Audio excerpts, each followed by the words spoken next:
Circle online में आप सभी का मोस्ट वेलकम है। और हम लोग एक नए टॉपिक रसायन में शुरुआत करने जा रहे हैं। उसका नाम है एसिड बेस सॉल्ट, अम्ल, क्षार और लवण। ये हर एक परीक्षाओं में पूछे जाने वाले महत्वपूर्ण चैप्टर हैं। इससे एक न एक क्वेश्चन पूछा जाता है, इसलिए इस दृष्टि से भी बहुत इम्पोर्टेंट है। और आप अभी जान रहे हैं कि हमारा जो है बीपीएससी का एग्जाम होने वाली है, 66 का पीटी होने वाली है। दूसरा एग्जाम हमारा सचिवालय सहायक जो आपका 1905 वैकेंसी है, उसके साथ साथ बिहार दरोगा की तैयारी चल रही है। ये सारे एग्जाम, रेलवे एनटीपीसी की एग्जाम चल रही है। तो इस सारे एग्जाम के लिए आपका अम्ल, क्षार और लवण बहुत ही इंपॉर्टेंट चैप्टर है। और इस वीडियो को आप शुरू से लेकर के अंत तक देखें। अगर वीडियो अच्छा लगे तो सब्सक्राइब और अन्य दोस्तों को शेयर भी करें। तो हम लोग जानते हैं कि यौगिक जिस प्रकार से तत्व 3 प्रकार के होते हैं, धातु, अधातु, उपधातु, उसी प्रकार से यौगिक को भी 3 श्रेणी में रखा गया है, अम्ल, क्षार और लवण। तो आज हम लोग एसिड बेस सॉल्ट की चर्चा करेंगे, जिसमें पहला हम लोग टॉपिक पर चर्चा करेंगे कि अम्ल। अम्ल क्या है? इंग्लिश में इसको एसिड कहते हैं। तो अम्ल वे यौगिक पदार्थ हैं जिनमें एक या अधिक विस्थापनशील हाइड्रोजन परमाणु विद्यमान हो तथा जिन्हें अंशतः या पूर्णतः धातुओं या धातुओं के सदृश आचरण करने वाले मूलकों द्वारा विस्थापित करने पर लवण का निर्माण करते हैं। जैसे HCl, H2SO4, HNO3। इसमें H है, इसमें भी H है और इसमें भी H है। जिस पदार्थ में H रहता है वह आपका एसिड रहता है। तो इस तरह से हम लोग ये अम्ल के परिभाषा देखे। उसी तरह से अम्ल के कौन कौन से गुण हैं, प्रॉपर्टीज ऑफ एसिड। तो हम लोग जानते हैं कि अम्ल स्वाद में खट्टा होता है। अम्ल नीले लिटमस पत्र को लाल बना देती है। हम लोग जानते हैं कि ये लिटमस क्या है? ये लिटमस जो है लाइकेन का बना होता है। लिटमस लाइकेन का बना होता है जो अम्लीयता और क्षारीयता को पहचानने में मदद करता है। इस तरह से लिटमस बहुत ही इंपॉर्टेंट चीज है। तीसरा है अम्ल। अम्लीय विलयन विद्युत के सुचालक होते हैं, इसलिए इसका प्रयोग जो है विद्युत अपघट्ट के रूप में किया जाता है। इंग्लिश में इलेक्ट्रोलाइट के रूप में किया जाता है। चौथा, अम्ल धातु से क्रिया कर हाइड्रोजन गैस मुक्त करते हैं। चूंकि हम लोग जानते हैं कि Zn एक धातु है, जबकि H2SO4 एक सल्फ्यूरिक अम्ल है जो हाइड्रोजन को विस्थापित कर देती है। चूंकि क्रियाशीलता श्रेणी में हाइड्रोजन जो है Zn से नीचे है, इसलिए इस पदार्थ को हटा करके उसका स्थान ग्रहण कर लेता है और H2 गैस मुक्त करता है। तो जितने भी अम्ल हैं धातु से क्रिया करके हाइड्रोजन गैस मुक्त करती है। चाहे ये आपका Zn प्लस HCl हो, Zn प्लस HCl अभिक्रिया करके आपका ZnCl2 प्लस हाइड्रोजन गैस मुक्त करती है। तो विभिन्न प्रकार के अम्ल जो है आपको हाइड्रोजन से अभिक्रिया कर, धातु से अभिक्रिया कर हाइड्रोजन गैस मुक्त करते हैं। दूसरा, अम्ल धातु के कार्बोनेट जैसे सोडियम Na2CO3 HCl से अभिक्रिया करके लवण, जल और कार्बन डाइऑक्साइड का निर्माण करते हैं। उसी तरह से बाइकार्बोनेट, जिसका सूत्र होता है HCO3, ये सोडियम बाइकार्बोनेट हाइड्रोक्लोरिक अम्ल से अभिक्रिया करके लवण, जल और कार्बन डाइऑक्साइड गैस मुक्त करते हैं। तो ये आपका अम्ल के 5 गुण हुए। और हम फिर जो है आगे जो है चर्चा करेंगे। अम्ल क्षार के साथ क्रिया करके लवण तथा जल बनाते हैं। NaOH आपका क्षार है और HCl अम्ल है। अम्ल क्षार से अभिक्रिया करके लवण, जल और कार्बन डाइऑक्साइड बनाते हैं। अम्ल धातु के ऑक्साइड क्षारीय होते हैं, इसलिए ये भी लवण तथा जल बनाते हैं। CuO HCl एरो का साइन, CuCl2 प्लस H2O। अम्ल का pH मान 7 से कम होता है। यह मिथाइल ऑरेंज इंडिकेटर कहलाता है, जिसको सूचक कहते हैं। सूचक यह अम्ल और क्षार को पहचानने में मदद करता है। यह मिथाइल ऑरेंज को लाल कर देता है। अम्लों में संक्षारण की प्रकृति होती है। अम्लों में संक्षारण की प्रकृति होती है अर्थात नष्ट कर देता है। जैसे खनिज अम्ल त्वचा पर तीव्र जलन उत्पन्न करते हैं और कपड़ा, लकड़ी, धातु संरचनाओं तथा पत्थरों की चिनाई के समान सामग्रियों पर प्रभाव डालते हैं और नष्ट कर देते हैं, इसलिए इन्हें संक्षारक कहते हैं। जैसे हम लोग तेजाब का नाम सुने हो, H2SO4 हमारे शरीर को वो बर्बाद कर देता है, चेहरा को खराब कर देता है, इसलिए इसको हम लोग संक्षारक के नाम से जानते हैं। उसी प्रकार से HNO3 जिसका उपयोग विस्फोटक के रूप में किया जाता है। अम्ल को कभी भी धातु पात्र में नहीं रखा जाना चाहिए, क्योंकि वे धातु पात्रों को धीरे धीरे संक्षारण करते हैं और अंत में नष्ट कर देते हैं। इसलिए अम्लों को कांच और चीनी मिट्टी के बर्तन में रखा जाना चाहिए, क्योंकि अम्ल उन पर प्रभाव नहीं डाल पाते। अब हम लोग देखेंगे कॉन्सेंट्रेटेड एसिड, सांद्र अम्ल किसको कहते हैं। हम लोग को कंफ्यूजन होता है कि सांद्र अम्ल और तनु अम्ल किसको कहा जाता है। तो वैसे अम्ल जिसमें जल की मात्रा न्यूनतम हो, अर्थात अम्ल की मात्रा अधिकतम होती है और जल की मात्रा कम होती है, तो वैसे अम्ल को सांद्र अम्ल कहते हैं। दूसरा आपका तनु अम्ल है, जिसको डाइल्यूट एसिड कहते हैं। वैसे अम्ल जिसमें अम्ल की मात्रा जल की मात्रा अधिक होती है, तो उसे तनु अम्ल कहते हैं। हम लोग जानते हैं कि पादप पदार्थों और प्राणियों में उपस्थित जो अम्ल होते हैं वो आपको कार्बनिक अम्ल होते हैं। जैसे एसिटिक अम्ल जिसका सूत्र होता है CH3COOH, CH3COOH। साइट्रिक अम्ल जो खट्टे पदार्थों में पाए जाते हैं। लैक्टिक अम्ल जो दूध में पाए जाते हैं। टार्ट्रिक अम्ल जो आपका इमली में पाए जाते हैं। ऑक्जेलिक अम्ल जो टमाटर में पाए जाते हैं और फॉर्मिक अम्ल जो चिट्टी में पाए जाते हैं। ये सारे कार्बनिक अम्ल के उदाहरण हैं। अब हम लोग देखें स्ट्रॉन्ग एसिड क्या है।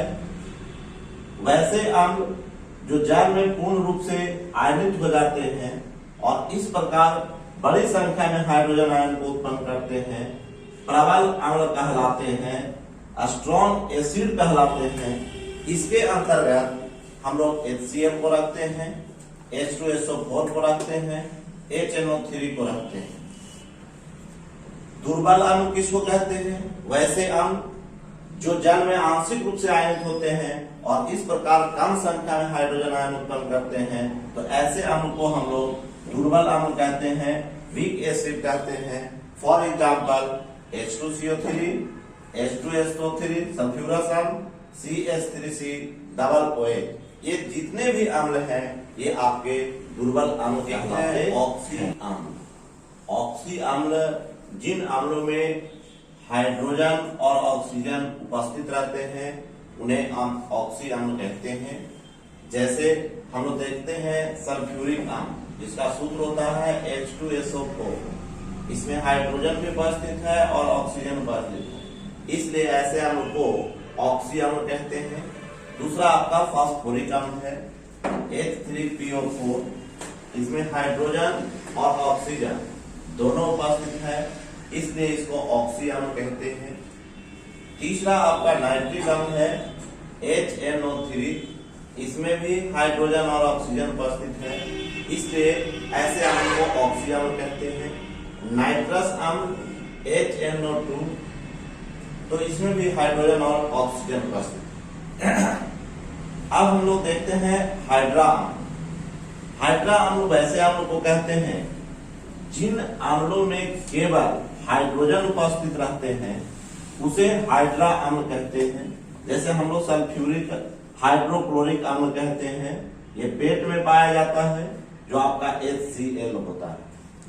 हाइड्रो आयोडिक अम्ल जिसको हम लोग कहते हैं HI, ये भी जो है हमारा जिसमें केवल और केवल हाइड्रोजन है, तो ऐसे अम्ल को हाइड्रा अम्ल कहते हैं। इस प्रकार हाइड्रोजन ऑक्सीजन के आधार पर यह दो प्रकार के हो गए, एक ऑक्सीजन और दूसरा आपका हाइड्रा। अब हम लोग कुछ अम्लों का उपयोग देखते हैं जो बहुत इंपॉर्टेंट है, जैसे सल्फ्यूरिक अम्ल जिसका सूत्र होता है H2SO4, जिसका उपयोग हम लोग पेट्रोलियम के शोधन में करते हैं, विस्फोटक बनाने में करते हैं, रंग व औषधियों के निर्माण में करते हैं, संचायक बैटरी के रूप में करते हैं। इसे हम लोग तेजाब भी कहते हैं। यह शरीर को नुकसान भी पहुंचाता है, इसलिए इसको संक्षारक भी हम लोग कहते हैं। दूसरा आपका है नाइट्रिक अम्ल जिसका सूत्र होता है HNO3। इसका उपयोग औषधि के निर्माण में, उर्वरक बनाने में, फोटोग्राफी में, विस्फोटक पदार्थ के निर्माण में तथा अन्नराज बनाने में। क्योंकि हम लोग जानते हैं कि अन्नराज के निर्माण में HNO3 और HCl का अनुपात रहता है। तीसरा है हाइड्रोक्लोरिक अम्ल HCl, ये भी अन्नराज बनाने में करते हैं, रंग व औषधियों के निर्माण में करते हैं। यह हमारे पेट में भी पाया जाता है, जिसके कारण हमारा भोजन पचता है। नेक्स्ट आपका एसिटिक अम्ल जिसका सूत्र होता है CH3COOH, इसको हम लोग एथेनोइक अम्ल भी कहते हैं, एथेनोइक अम्ल भी कहते हैं। इसमें यह जो है उपयोग होता है विलायक के रूप में, सिरका में, खट्टे पदार्थों के निर्माण में। अब आइए फॉर्मिक अम्ल जिसका सूत्र होता है HCOOH, इसको हम लोग मेथेनोइक अम्ल कहते हैं, मेथेनोइक अम्ल। इसका प्रयोग हम लोग जीवाणुनाशक के रूप में करते हैं, फलों को संरक्षित करने में करते हैं, चमड़ा उद्योग में करते हैं, रबर के स्कंदन में करते हैं। साथ ही यह जो है चिट्टी में भी पाया जाता है। चिट्टी के डंक में, बिच्छू के डंक में फॉर्मिक एसिड पाया जाता है। तो इस प्रकार से हमारा 5 अम्ल हुआ। एक हुआ सल्फ्यूरिक अम्ल, दूसरा आपका HNO3, तीसरा आपका HCl, चौथा आपका एसिटिक एसिड और पांचवा जो है आपका फॉर्मिक अम्ल। अब देखेंगे हम लोग ऑक्जेलिक अम्ल। यह ऑक्जेलिक अम्ल जो है टमाटर में पाया जाता है, फोटोग्राफी में भी बनाने में करते हैं, कपड़ों की छपाई में, कपड़ों पर स्याही के धागों को हटाने में प्रयोग करते हैं ऑक्जेलिक एसिड का। उसी प्रकार से साइट्रिक अम्ल जो खट्टे पदार्थों में पाए जाते हैं, इन्हें हम लोग धातुओं को साफ करने में, खाद्य पदार्थों व दवाओं के निर्माण में तथा कपड़ा उद्योग में भी करते हैं। उसी प्रकार से लास्ट है बेंजोइक अम्ल, जो बहुत इंपॉर्टेंट है। ये खाद्य पदार्थों के संरक्षण करने के लिए, खाद्य पदार्थों को सुरक्षित रखने के लिए हम लोग बेंजोइक अम्ल का प्रयोग करते हैं। इस प्रकार से हमारा जो है 7 अम्ल है, बहुत ही इंपॉर्टेंट है। अब कुछ पदार्थ हैं, उनमें कौन कौन से अम्ल पाए जाते हैं उसकी हम लोग चर्चा करेंगे। जैसे जितने भी खट्टे पदार्थ हैं, नींबू, संतरा, ये सारे में साइट्रिक अम्ल पाए जाते हैं। उसी प्रकार से सेब जिसमें आपका मैलिक अम्ल पाया जाता है, इमली जिसमें आपका टार्टरिक अम्ल पाया जाता है, सिरका जिसमें एसिटिक अम्ल पाया जाता है, जिसको हम लोग एथेनोइक अम्ल भी कहते हैं, दही में लैक्टिक एसिड पाया जाता है, टमाटर जिसमें ऑक्जेलिक अम्ल पाया जाता है, अमाशय रस जिसमें हाइड्रोक्लोरिक अम्ल पाया जाता है, चाय जिसमें टैनिक अम्ल पाया जाता है, विटामिन सी जिसमें स्कॉर्बिक अम्ल पाया जाता है, लाल चिट्टी जिसमें फॉर्मिक अम्ल पाया जाता है, मक्खन जिसमें ब्यूटेरिक अम्ल पाया जाता है। अब हम लोग ये तो अम्ल की चर्चा हुआ, कौन कौन से पदार्थ में कौन कौन से अम्ल पाए जाते हैं। उसके बाद भास्म जिसको बेसिस कहते हैं। भास्म धातुओं या धातुओं के सदृश आचरण करने वाले मूलकों के वे यौगिक हैं जो अम्लों से अभिक्रिया करके लवण तथा जल बनाते हैं। इसमें ऑक्साइड और हाइड्रोक्साइड पहचान के रूप में हम लोग करते हैं। धातु के ऑक्साइड क्षारीय होते हैं तथा अधातु के ऑक्साइड अम्लीय होते हैं। तो ये हम लोग अब विस्तृत रूप से भास्म की चर्चा करेंगे, जिसको भास्म को हम लोग भास्म को बेस भी कहते हैं। अब हम लोग भास्म के गुण देखेंगे, बेसिस के प्रॉपर्टीज ऑफ बेसिस देखेंगे। हम लोग अम्ल के बारे में जाने थे, स्वाद का खट्टा होता है, लेकिन भस्म जो है स्वाद में कड़वा होता है।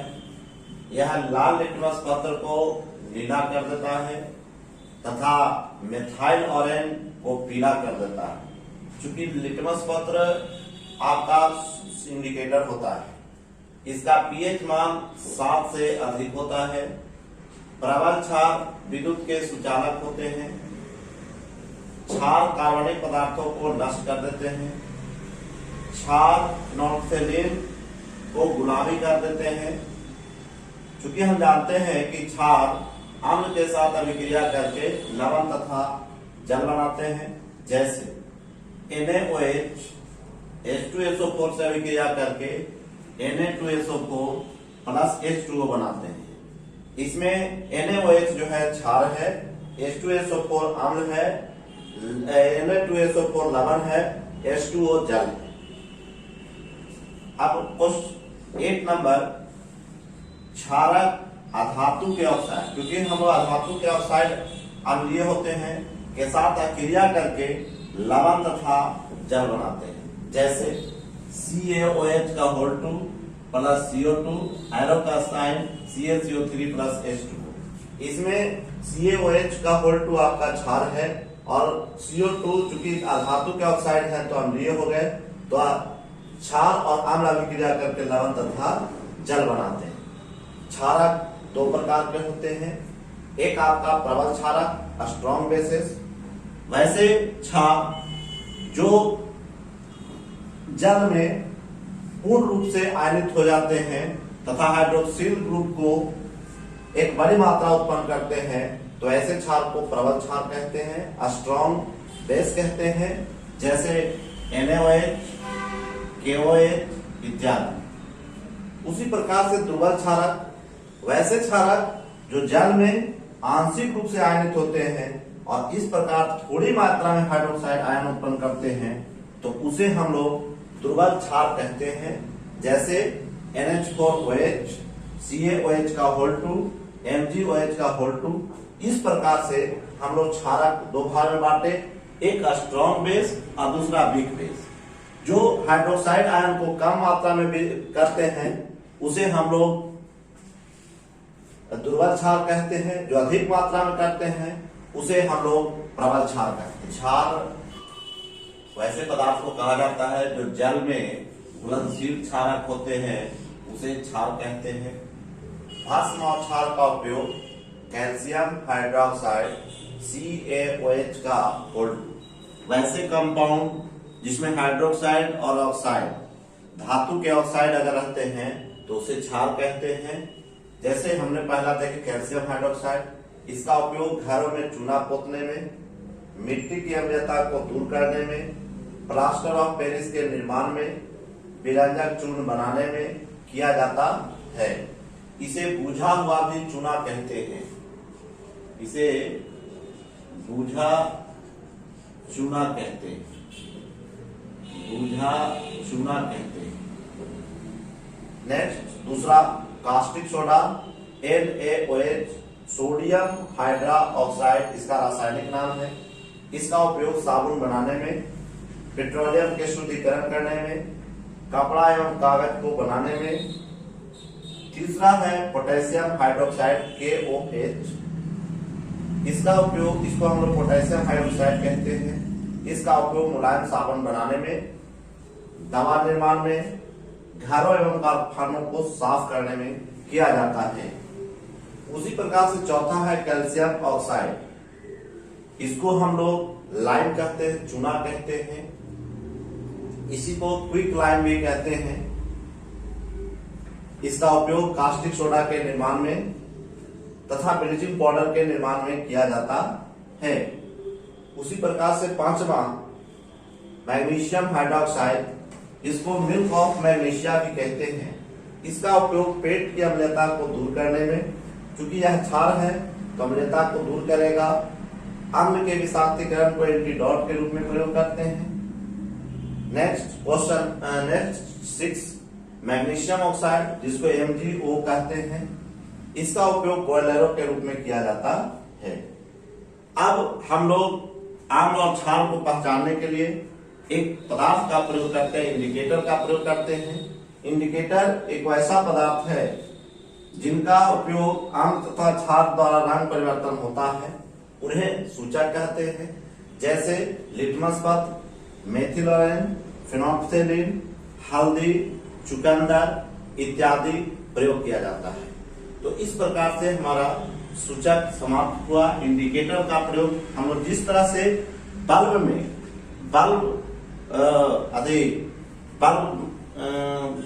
मेन स्विच में लाइन है या नहीं है उसको पता करने के लिए उसमें इंडिकेटर जोड़ा जाता है। उसी प्रकार से अम्ल और क्षार को पहचानने के लिए भी हम लोग इंडिकेटर का प्रयोग करते हैं, जिसमें सबसे महत्वपूर्ण लाल लिटमस पत्र, नीला लिटमस पत्र, फिनोल्फ्थेलिन, मेथिलोनिन, इस प्रकार से ये। और हम लोग प्राकृतिक में जो मिलता है चुकंदर, हल्दी, फूलगोभी इत्यादि के रूप में प्रयोग किया जाता है। पीएच स्केल का फुल फॉर्म है पोटेंशियल ऑफ हाइड्रोजन आयन। ये पीएच स्केल हम लोग को अम्लीयता, क्षारीयता और उदासीन के बारे में बताता है। पीएच का मान 0 से लेकर के 14 तक होता है। पीएच का खोज किया था HP सोरेनसन ने, और हम लोग इसका परिभाषा जानते हैं कि किसी विलयन का पीएच उसमें उपस्थित हाइड्रोजन आयन के सांद्रण के लघुगणक के व्युत्क्रम को कहते हैं। अर्थात पीएच इक्वल टू होगा 1/log हाइड्रोजन आयन। इसी को जब तोड़ते हैं तो ये आपका आ जाता है -log ऑफ हाइड्रोजन आयन। चूंकि हम पहले भी डिस्क्राइब कर चुके हैं कि पीएच का मान 0 से लेकर के 14 तक होता है।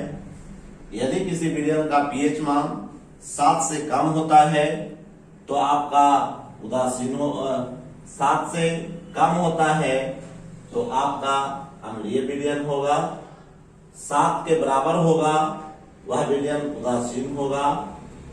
अगर पीएच का मान 7 से अधिक होता है तो वह विलयन आपका क्षारीय होगा।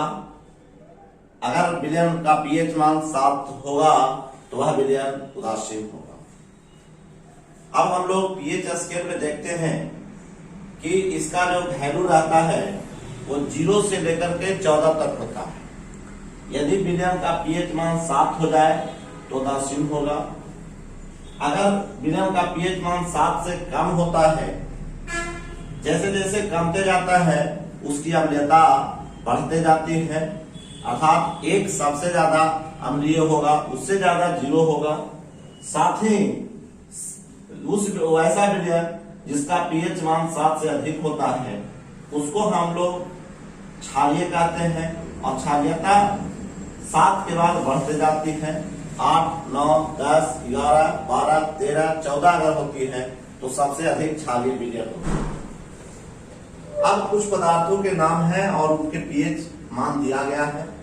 जैसे अमाशय है जिसमें हमारा HCl हाइड्रोक्लोरिक अम्ल होता है जिसका पीएच मान 1 होता है। नींबू का रस जिसका पीएच मान 2.5 होता है, सिरका जिसका पीएच मान 3 होता है, टमाटर का रस जिसका पीएच मान 4.1 होता है, पसीना जिसका पीएच मान 4.5 होता है, अम्लीय वर्षा जिसका पीएच मान 5.6, पेशाब जो हम लोग करते हैं जिसका पीएच मान 6.0 होता है, दूध का पीएच मान 6.5 लगभग 6.6 भी होता है, शुद्ध जल का पीएच मान 7 होता है, आंसू जो हमारे आंख से निकलती है उसका पीएच मान 7.3 होता है, खून रक्त जिसका पीएच मान 7.4 होता है, पित्त जो हमारे यकृत से स्रावित होता है वो उसका पीएच मान 7.52 से 8.8 होता है, जो हमारे शरीर में उपस्थित अम्ल को उदासीन करता है, चूना जल जिसका पीएच मान 11.0 होता है, घरेलू अमोनिया जिसका पीएच मान 11.6 होता है, इसका मतलब अमोनिया जो है क्षारीय होता है। उसी प्रकार से मिल्क ऑफ मैग्नीशिया जिसका सूत्र MgOH का होल 2 होता है, उसका पीएच मान 10.5 होता है। धोबिया सोडा जिसका पीएच मान 9.0 होता है, उसी प्रकार से दन जिसका पीएच मान 8.0 होता है, अंडा जिसका पीएच मान 7.8 होता है। तो इस प्रकार से हम कुछ पदार्थों का पीएच मान की जानकारी लिए, जिससे कि हम लोग को ये पता चलेगा कि यह विलयन अम्लीय है या क्षारीय है या उदासीन है, तो हम लोग उसको देख करके पहचान जाएंगे। अब हम लोग देखेंगे लवण, सॉल्ट।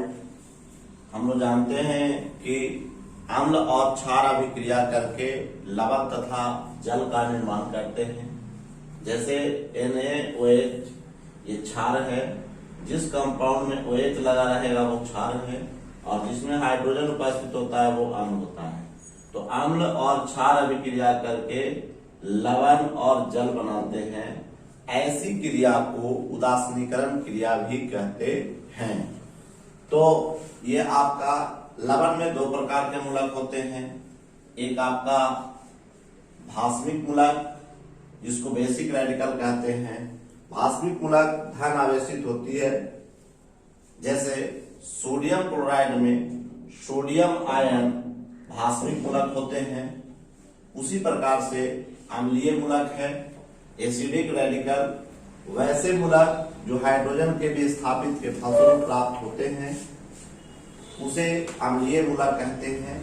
और अम्लीय मूलक ऋण आवेशित होती है, जैसे सोडियम क्लोराइड में क्लोराइड आयन अम्लीय मूलक होते हैं।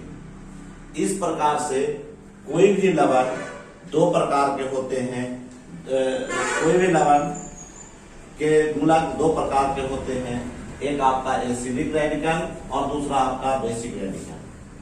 तो इस प्रकार से हम लोग लवण में 2 प्रकार के मूलक देखे, एसिडिक, और उसी प्रकार से दूसरा एग्जाम्पल जैसे देखते हैं Na2SO4, जिसमें सोडियम जो है आपका बेसिक रेडिकल हुआ और सल्फेट जो है आपका एसिडिक रेडिकल हुआ। तो इस प्रकार से हम लोग कोई भी लवण को 2 मूलक में बांटते हैं, एसिडिक और बेसिक। अब हम लोग लवण के प्रकार देखें। लवण आपका पहला लवण है समान लवण, जिसको कॉमन सॉल्ट कहते हैं। वैसे लवण जिसमें विस्थापनशील हाइड्रोजन या हाइड्रोक्साइड समूह नहीं होते हैं उसको हम लोग सामान्य लवण कहते हैं। जैसे sodium chloride, KCl, Na2SO4, Na3PO4, KNO3, copper sulphate, NH4Cl इत्यादि, ये सारे कॉमन सॉल्ट हैं, इसलिए इसको सामान्य लवण कहते हैं।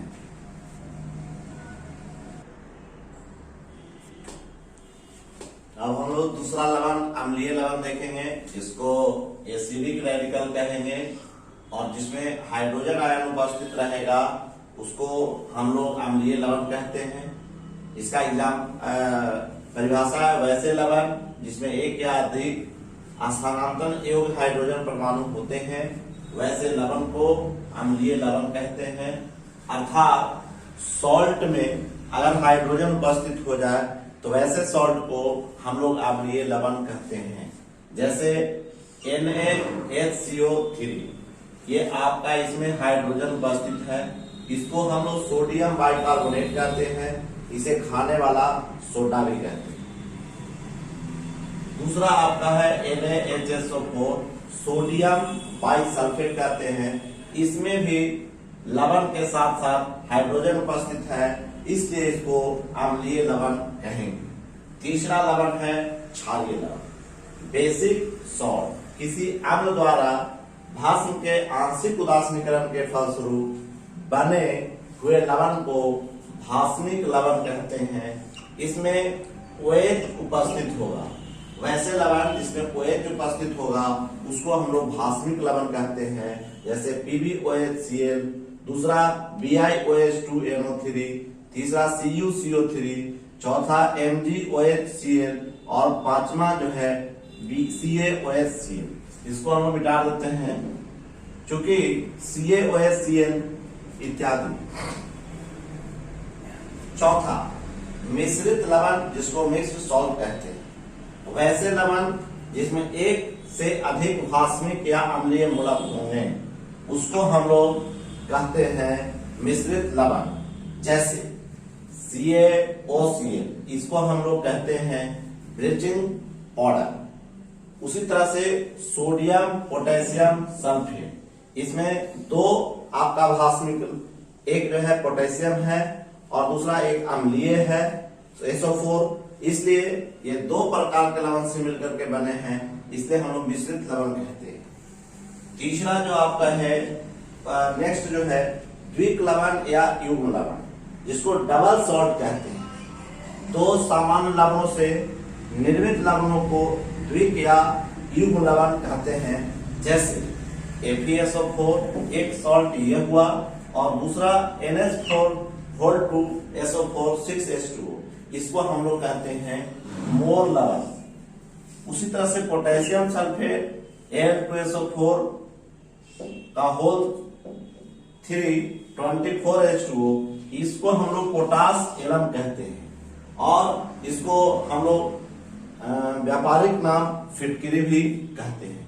इस प्रकार से हम लोग लवण के कुछ प्रकार देखे। पहला हम लोग कॉमन सॉल्ट देखे थे, दूसरा अम्लीय लवण देखे, तीसरा आपका क्षारीय लवण देखे, चौथा जो है मिश्रित लवण देखे, पांचवा जो है द्विक या युग्म लवण देखे। इस प्रकार से हमारा लवणों का वर्गीकरण होता है। अब हम लोग लवणों का उपयोग देखे। अभी हम लोग लवण के प्रकार देखे। लवणों के प्रकार में सोडियम क्लोराइड है NaCl, मानव आहार का आवश्यक अंग होता है। दूसरा मांस एवं मछली को परिरक्षण करने में। तीसरा आचार के परिरक्षण में, जब हम लोग आचार लगाते हैं तो उसमें नमक का प्रयोग किया जाता है, वो आपको सुरक्षित रखने के लिए किया जाता है, लेकिन हम लोग उसको समझते हैं वो स्वाद के रूप में। वो स्वाद के रूप में रखने के लिए नहीं किया जाता है, बल्कि उसके परिरक्षण करने के लिए, सुरक्षित रखने के लिए किया जाता है। इसे टेबल सॉल्ट भी कहते हैं। इसलिए टेबल सॉल्ट कहते हैं क्योंकि हर एक होटल या कहीं पर जाते हैं तो आपको आपका रखा हुआ रहता है, इसलिए सोडियम क्लोराइड को टेबल सॉल्ट भी कहते हैं। उसी प्रकार से सोडियम बाइकार्बोनेट, इसे खाने वाला सोडा भी कहते हैं या बेकिंग पाउडर कहते हैं। इसका सूत्र होता है NaHCO3। इसका उपयोग रसोई घर में करते हैं, पदार्थों को मुलायम करने के लिए। दूसरा पेट की अम्लता को कम करने के लिए। तीसरा बेकिंग पाउडर के निर्माण में, और चौथा अग्निशामक यंत्र में करते हैं। इस प्रकार जो है सोडियम बाइकार्बोनेट बहुत ही इंपॉर्टेंट आपका यौगिक है। उसी प्रकार से सोडियम कार्बोनेट का उपयोग हम लोग, जिसका सूत्र होता है Na2CO3 10H2O, इसका रासायनिक नाम सोडियम कार्बोनेट डेकाहाइड्रेट होता है। इसका उपयोग कपड़ों के धुलाई में, कास्टिक सोडा के निर्माण में, अपमार्जक के निर्माण में, जिसको हम लोग सर्फ कहते हैं। तो उसी प्रकार से हम लोग पोटेशियम नाइट्रेट, जिसको सोर्रा कहते हैं, जिसका सूत्र जो है आपका KNO3 होता है। इसका उपयोग गन पाउडर बनाने में, आतिशबाजी के सामान बनाने में तथा उर्वरक बनाने में किया जाता है। नेक्स्ट 5वां यौगिक है कॉपर सल्फेट। इसी को तूतिया कहते हैं, जिसका सूत्र जो है CuSO4 5H2O होता है।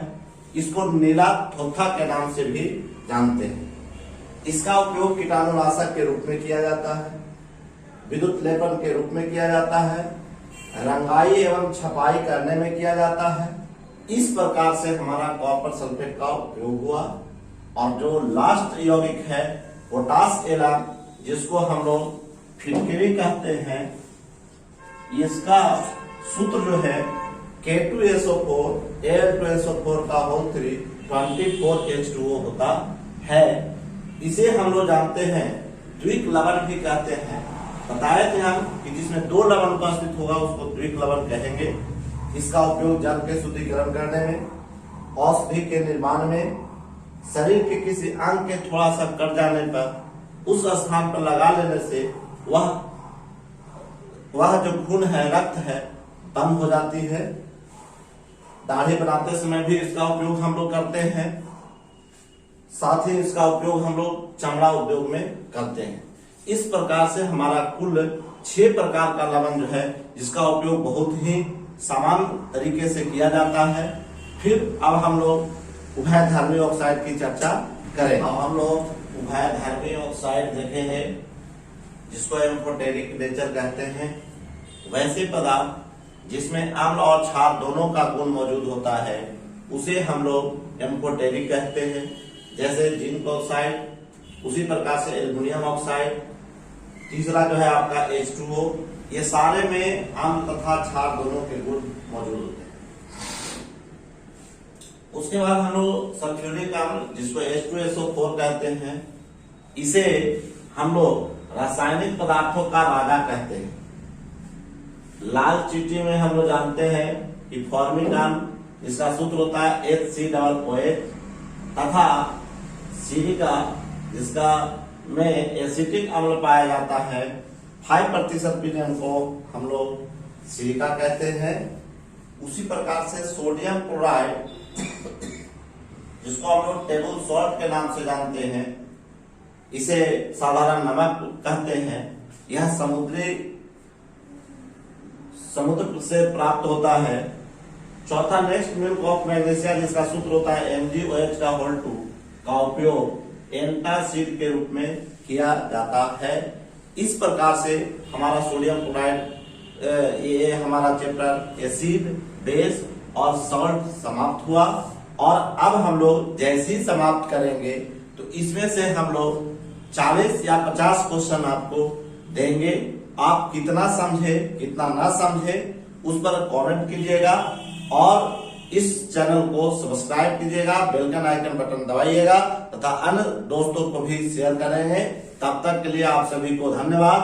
और हमारे इस जो आपका चैप्टर है उसका जो है टॉपिक का आप लोग बनाना नहीं भूलेंगे।